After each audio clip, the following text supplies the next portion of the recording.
Welcome. We're going to talk about the CMEJ initiative, which is the Neighborhood Emergency Preparedness and Action Plan.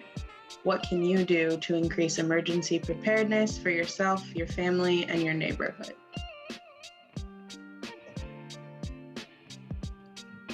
Neighborhood safety. What could possibly happen? Tale of two cities. What can you do? 7 steps of safety. First responders, resources. These are some of the things we're going to be covering today.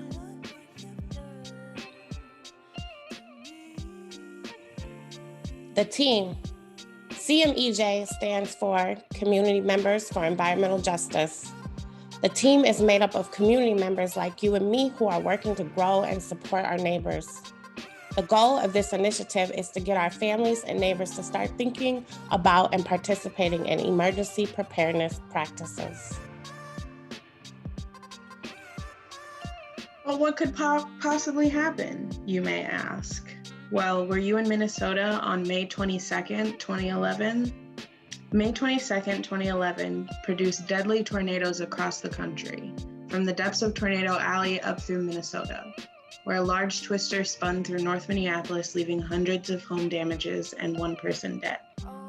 It tracked northeast into Golden Valley and then reached Minneapolis, pounding the area around Lowry Avenue and Logan Avenue. It kept moving northeast through 42nd Avenue and Lyndale before crossing the Mississippi River and causing damage in Anoka County.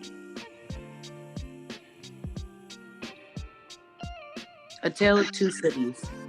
Los Angeles is prone to many and natural man-made threats. Los Angeles is particularly valuable to the destructive effects of wilderness, flooding, landslides, mudslides, and earthquakes. Minneapolis is prone to its unique natural and man-made threats.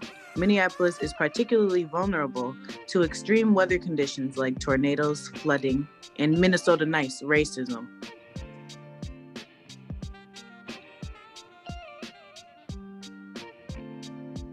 People and the cities they live in are vulnerable to the unexpected. Discuss with those you live with the dangers of fire, severe weather, earthquakes, and other emergencies. Create a plan and post it where everyone will see it. It's only too late if you fail to plan.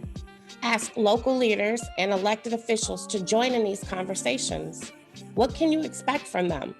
The city and state in the event of extreme emergencies and disasters. All cities are vulnerable in the event of gas leaks, chemical spills, terrorism, right-wing extremists, cyber attacks, public health issues like COVID-19, and of course, environmental disasters.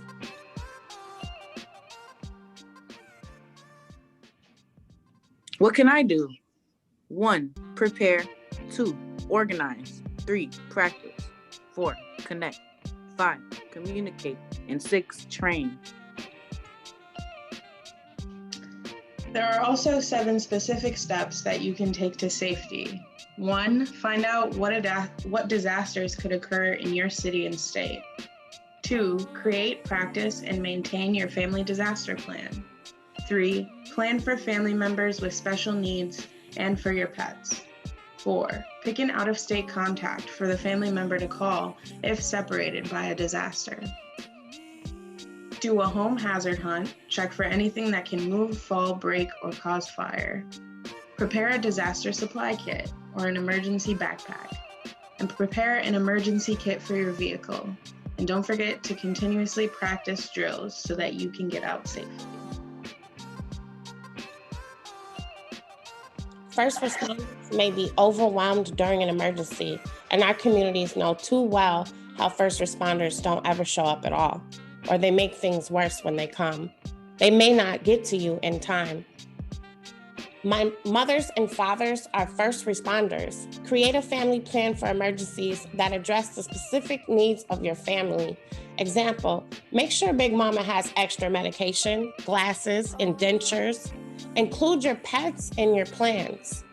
Create emergency backpacks that can sustain your family for 1 to 3 days. Include non-perishable foods and snacks, dried fruit, jerky, tuna, nuts, peanut butter, crackers. Include medical supplies, extra socks, personal documents like your passports or your birth certificates, and medical information. Keep them in plastic baggies, and money in small bills. Your needs will differ from other families, so brainstorm that with your family. Emergencies should be prioritized, and you might be on your own. Learn more about what you can do to be prepared with the resources below. Who's already doing the work? Yo Mama LLC, Street Medics North Star Health Collective, CMEJ, Marcy Rendon, and other non-conforming bodies and abilities half-assed disabled prepper survival tips for preparing for a coronavirus quarantine. Who is already doing the work? You, me. So here's how it works.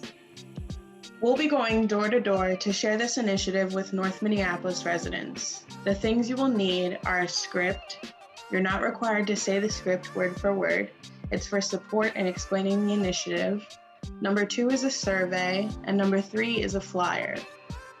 You want to make sure that we go in teams of 2, so find a partner, and make sure that you keep a note of which blocks you visit so that we don't repeat them.